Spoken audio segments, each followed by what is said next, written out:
بھیا بہت آسان بات ہے، وہ اہل حدیث کے مسلک کی ترجمان ہیں، حنفی فقہ کی نہیں۔ اس لیے وہ جتنے بھی مسائل بتاتی ہیں وہ اہل حدیث کے مسلک کے مطابق بتاتی ہیں۔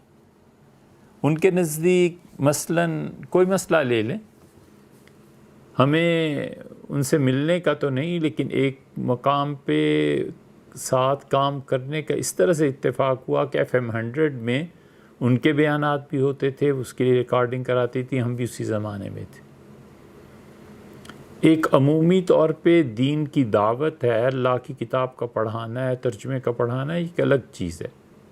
ہم نے اس وقت بھی بالواسطہ درخواست ان سے کی تھی کہ فقہی مسائل میں دخل نہ دیں۔ فقہی مسائل چونکہ اس وقت بھی اس ملک میں، ہندوستان میں، اس سارے خطے میں حنفیت کا اثر ہے یقیناً، اور حنفی فقہا کے پیروکار بہت زیادہ ہیں۔ جب آپ کوئی ایسی بات کریں گی تو کنفیوژن کریٹ ہوگی۔ وہ مسلکاً اہل حدیث ہیں۔ اہل حدیث حضرات کے نزدیک ناپاکی کی حالت میں بھی قرآن کریم کو چھونا جائز ہے۔ ہمارے نزدیک قرآن کریم تو درکنار، جو اس کے اوپر کپڑا لپٹا ہوا ہوتا ہے، اگر قرآن اس کپڑے میں ہے تو بھی اس کا چھونا ناجائز ہے۔ یہ ہے بنیادی بات۔ وہ اپنے مسلک کے مطابق فتویٰ دیتی ہیں، وہ ان کی ذمہ داری ہے، لیکن حنفی فقہا نے جو کچھ لکھا ہے یا جس حنفی فقہ پہ لوگ عمل کرتے ہیں وہ اس کے برعکس ہے۔ اگر کوئی شخص حنفی فقہ پر عمل کرتا ہے تو اسے ان کی پیروی نہیں کرنی چاہیے۔ کوئی چھوٹا بڑا نہیں رہا، کوئی چھوٹا بڑا نہیں رہا، کوئی ادب اور احترام نہیں رہا۔ دو چیزیں تو ہم نے خود ڈبو دیں۔ کسی زمانے میں جب کہتے تھے کہ یہ مفتی صاحب ہیں تو لوگ عزت احترام کو روب پڑتا تھا کہ یار بڑے علم والے ہوں، اور دوسرے جب یہ کہتے تھے کہ یہ فلاں کے مجاز ہیں، فلاں کے خلیفہ ہیں، فلاں نے انہیں بیعت کی اجازت دی ہے، تو ان کے تقوی اور طہارت کا احساس پیدا ہوتا تھا۔ یہ ہم لوگوں نے خود ہی ڈبو دیں۔ اب ایک شیخ کے 50 200 300 خلفاء ہیں، اور مفتی گلی محلے میں جدھر دیکھو اسے پتہ ہی نہیں ہے، وہ صرف اردو کی کتابیں، وہ بھی دیکھ کے کس کی مذمت کرے آدمی۔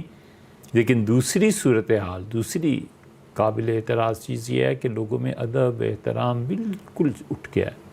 انہیں صرف یہ ہے کہ جو میں نے کہہ دیا بس یہ آخری چیز ہے، آخری حرف ہے۔ ایسے نہیں ہے بھیا، اللہ نے لوگوں کو بھی، دوسروں کو بھی علم دیا ہے، ان کے دلائل ہیں، ان کی بات ہے۔ اب پرانے فقہا کو دیکھیں، حضرت تھانوی رحمۃ اللہ علیہ، وہ کہتے ہیں یہ اوسع ہے، یہ احوط ہے، یعنی زیادہ احتیاط اس میں ہے، تم عمل کرو، اور اگر اس کے کم احتیاط والے پہ عمل کرو گے تو وسعت اور گنجائش اس میں بھی ہے، گنجائش یہاں بھی ہے، گنجائش وہاں بھی ہے۔ اسی لیے کہ فتویٰ اصل میں لوگوں کی سہولت کے لیے ہوتا ہے، یہ نہیں ہوتا کہ لوگوں کو جکڑا جائے، لوگوں کو پر کوئی زیادتی، وہ لوگوں کی سہولت کے لیے۔ مڈل ایسٹ میں بھی اثر ہے بہت زیادہ۔ پھر انہوں نے جو قرآن کریم کا ترجمہ جب وہ پڑھا رہی تھی، صرف ترجمے تک جب وہ محدود تھیں تو انہوں نے بڑا کام کیا ہے۔ خواتین میں برقع ہمارے ملک میں انہوں نے عام کیا اس کو، یہ ان کی بڑی قابل قدر چیز ہے۔ اور ایک یہ جو انہوں نے تصور دیا خواتین کو کہ بھئی ایک سے زیادہ شادیاں جاؤ اور شوہر کو دوسری شادی بھی کراؤ، تیسری بھی کراؤ، اس رسم کو ختم کرو، یہ ان کا کارنامہ ہے، انہوں نے بڑا کام کیا۔ ان کے حلقے کی کئی خواتین ہم نے خود دیکھی اپنے شوہر کے لیے دوسرا رشتہ تلاش کرتے ہوئے، لیکن اس وقت بھی درخواست کی کہ آپ فقہی مسائل میں نہ آئیں۔ بالکل اسی طرح جیسے ڈاکٹر ذاکر نائک ہیں، ہم سب جانتے ہیں کہ انہوں نے مناظرے کے میدان کے آدمی ہیں نا، انہوں نے کام کیا ہے، بہت اچھے جوابات بعض جگہ پہ، لیکن اس سے اتر کے جو فقہی مسائل میں آئے تو انہوں نے وہی کچھ کیا جو ڈاکٹر فرحت ہاشمی صاحبہ کے ہاں ہے۔